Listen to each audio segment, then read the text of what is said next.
Pagkatapos ng ensayo, banatan na naman sila dito dahil kapag binanatan mo ay hindi rin magpapahamon, hindi bibigay talaga yan at hahabol dito. At si Asi sinubukan niyang humabol pero hindi na siya makakadikit dito dahil nahirapan na siya dahil umagwat na. Si Ramon ang nasa harapan. Tugawin, bumibitaw na dito natin malalaman kung sino nga ba ang meron pang pangdulo dahil alam naman natin, lalo na kapag nakakita tayo ng arko tapos tapos na yung ensayo natin, yung pauwi na tayo, ito yung magandang abangan rin talaga dahil nandun yung exciting dahil lalo na kapag merong isa na gugulatin mo tapos hindi magpapagulat, ito matulin yung habol nila dahil si Javier ang humahatak at si likod naman si Angel, Sumiso at si Jumar, pero sila Tugawin nandun na sa harapan.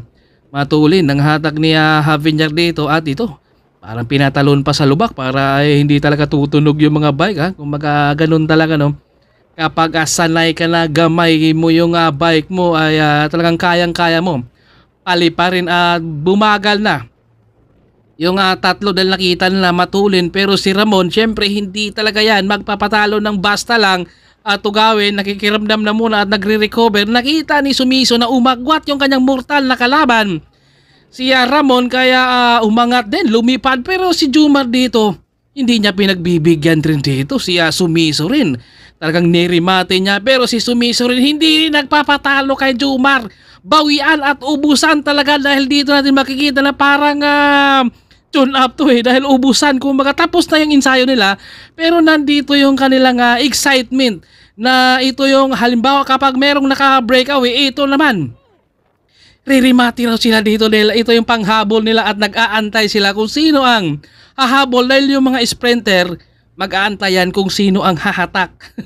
Sino ang magdodomestic. Kaya ito si Tugawin nagpapalikod siya dahil syempre yung mga sprinter nag-aantay kung sino ang hahatak. Kaya domestika yun talaga ang magbuelo. Si Pascual nasa harapan. At si Tugawin naman ang nagpapalikod rito dahil alam naman ni Tugawin na siya ang remate rito. Pero si Sumiso, kumbaga hindi rin pwede mautakan ito si Sumiso dahil may pang-ahon at may pang-remate. Paglingon ni Sumiso, si Pascual nakadikit kaya gustong pakalasin ni Sumiso dito si Pascual. Pero naisip ni Pascual, ahon to, hindi mo ako pwedeng pakalasin. Dito kaya binanatan rito ni Sumiso si Pascual pero hindi makakawala rin si Sumiso kay Pascual dahil alam naman natin na syempre andito rin yung pangtiis ni Pascual kahit hindi matarik masyado yan pero kayang-kaya yan tiisin ni Pascual, dumikit itong dalawa. Javier, Angel, ito si Ramon rin talagang pumapanay-panay rin sa likuran. Pascual pinapakalas na naman niya rito si Sumiso, binawian. Kung kanina ay si Pascual ang pinakalas, ngayon si Sumiso ang pinakalas niya dito.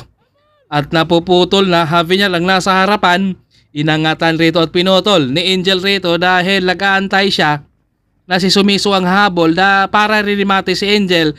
Pero ang naisip dito ni Sumiso rin na si Angel ang hatak dahil si Sumiso siya ang ririmate. Pautakan lang talaga, kumbaga ubusan dito rin dahil ito Gawin naman naghabol, nakasagad na itong giling ni Tugawin rito. Bumagal na yung dalawa dahil hindi na sila nakaboylo. Si Tugawin matulin na kaya antay na lang nila na didikit yan. Talagang ubos-ubos to sila dahil lalo na kapag pauwi na kayo tapos na yung ensayo, nandun talaga yung banatan dahil kapag hinamon mo ay hindi hamon, lalaban talaga yan. At si Angel rin, beat niya rin si Sumiso rin dito dahil si Sumiso hindi talaga basta kakalas man.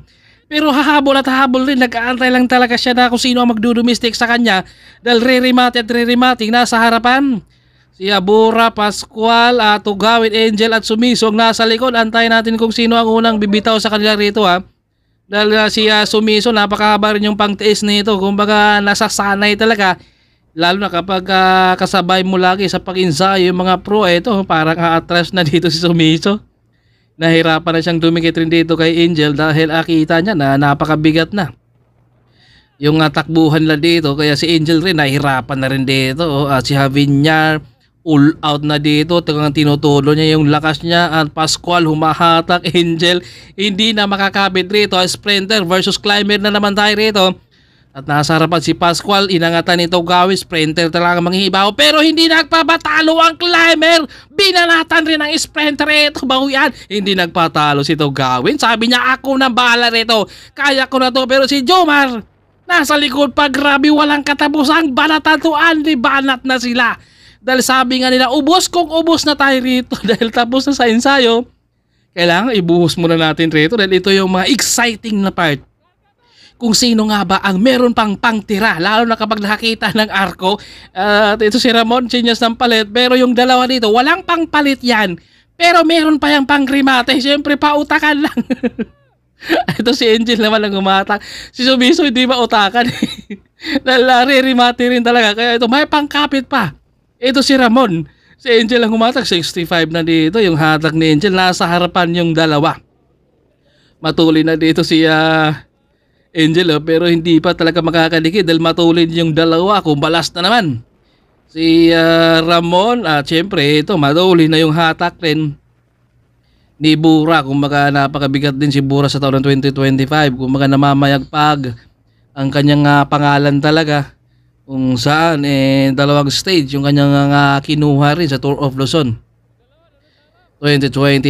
Itong video na to ay bago ang kanilang Tour of Luzon 2025 kung saan dito ay matinding banatan, banat, ubos kung ubos talaga. Kumbaga kung sino ang meron pa talagang pangdulo rin. At si Asi, kumalas na rin dito. Nahirapan si Asi dito sa kanilang maintain. Si Ramon Tugawin, umatras na rin. Ito na si Aviña lang nasa harapan.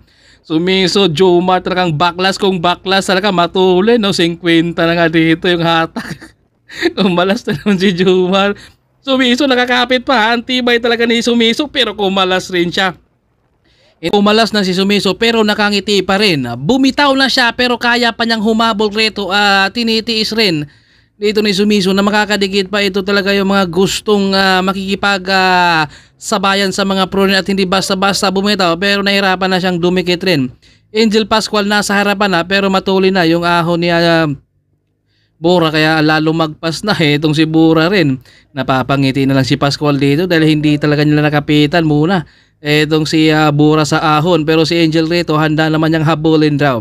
Umagwat na si Javier pero nandito naman si Angel kaya bumagal na si Javier dito at inantay rin ni Javier dito na tutok na muna siya kaya nasa harapan itong si Angel Pascual at Javier. Grabe, ubos-ubos talaga, no?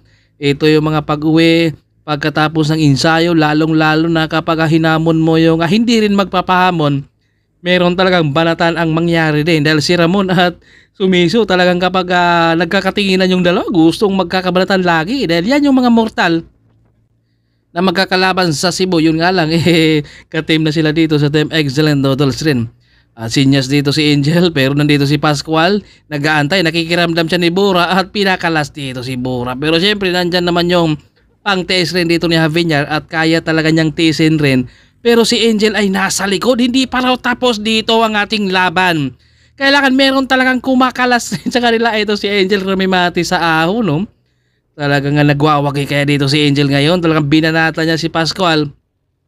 Saka si Javier, grabe yung tiis nila kanina. Kumbaga sa patag sa ahon, anlibanat. Kaya ito ay si Angel, medyo nagwagi siya dito. Kaya maraming salamat sa lahat ng mga subscribers, followers. Thank you sa vlog ko kayo ang bida.